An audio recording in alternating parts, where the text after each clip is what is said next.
Dapat THR enaknya buat apaan ya? Kalau ganti handphone kayaknya udah bosen ya. Gimana kalau kita rakit PC aja? Budget kita kali ini gak perlu gede-gede sih. Cukup 6 jutaan aja. Harusnya sih udah bisa dapat spek yang cukup oke. Waterfall sudah di sini, langsung aja kita bahas mulai dari prosesornya. Di sini kita pakai Intel Core i3 10105. Ini adalah prosesor Intel generasi ke-10 dengan 4 core dan 8 thread. Soketnya pakai LGA 1200. Kecepatannya ada di 3,7 GHz dengan turbo boost hingga 4,4 GHz. DDP-nya cukup irit yaitu ada di 65 watt. Support memori DDR4 hingga 2666 MHz. Karena ini bukan seri F, jadi dia punya Intel USD Graphic 630. Prosesor ini kurang lebih performanya mirip dengan Intel Core i7 generasi keempat, yaitu i7 4790. Jadi buat kalian yang budgetnya pas-pasan, tapi pengen performa yang cukup kencang, Core i3 generasi ke-10 ini menurut gue udah sangat recommended. Kemudian untuk motherboardnya, di sini kita pakai dari Asus A410ME dengan soket LGA 1200. Support Intel generasi ke-10. Ukurannya ada di Micro ATX dan dia udah support M.2. Kecepatan RAM-nya bisa hingga 2933 MHz. Untuk portnya di sini ada port HDMI, di-sub USB 3.2 Gen 1 dan juga di sini kita dapat 4 SATA dengan speed 6 GB per second. Sebagai pengingat, MOBO ini udah pakai 8 pin untuk power CPU-nya. Jadi pastiin pilih power supply yang ada colokan 8 pinnya untuk CPU-nya. Karena sebelumnya gue pernah rakit kebanyakan itu cuma butuh 4 pin aja untuk power CPU-nya. Kemudian untuk RAM-nya di sini kita pakai Kingston Fury Beast 16 GB kit yaitu 2 keping 8 GB dengan speed di 3200 MHz. Tapi di sini kita mentok cuma bisa pakai hingga 2666 MHz aja karena limitasi dari prosesornya. 16 GB udah lebih dari cukup sih harusnya. Kalau 8 GB menurut gue udah pas-pasan banget. Kemudian untuk powernya di sini kita pakai First Player DK500 dengan sertifikasi 80 plus bronze. Bukan PSU kaleng-kaleng. Dan tentunya kita bisa expect ini awet hingga 5 tahun lebih. Untuk rakitan kali ini juga masih bisa upgradable. Bisa sampai ke RTX 3060 atau RX 6600 XT.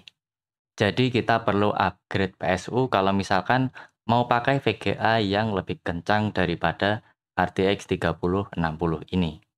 Untuk storage-nya di sini kita pakai SSD NVMe dari Gigabyte berukuran 256 GB.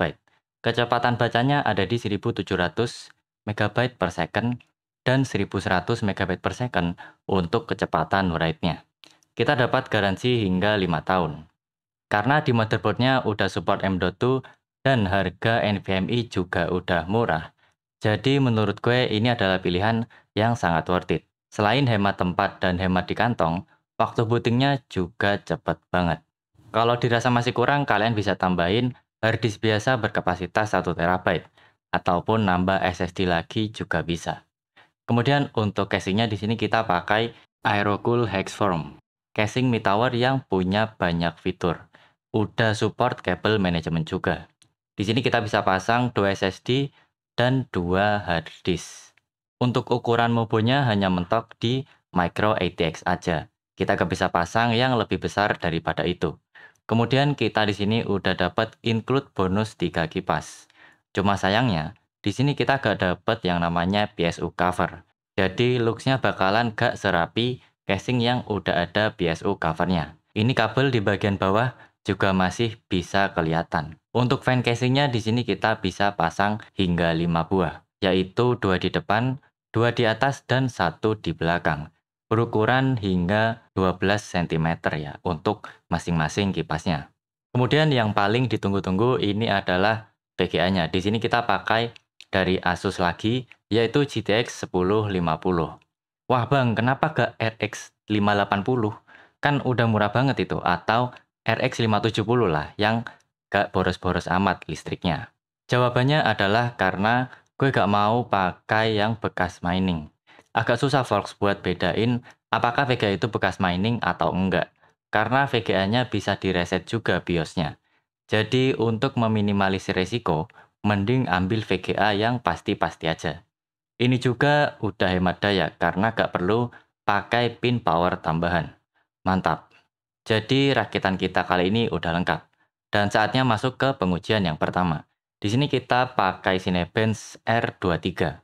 Di multicore score-nya kita dapat 5700-an. Ini udah lebih kencang daripada Core i7 Gen 4 ya.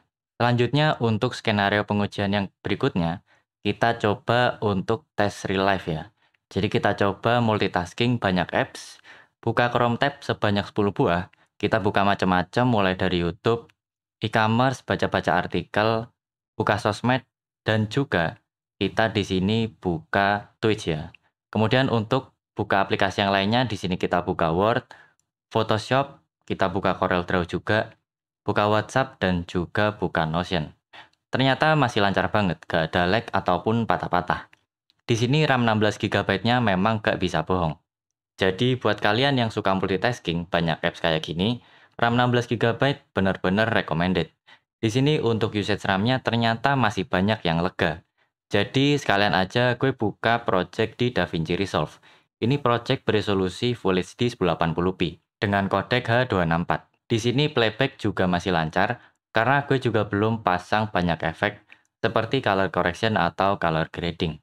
Dan ketika dicoba lagi untuk pindah-pindah aplikasi, ternyata masih cukup gegas ya, dan masih responsif semua.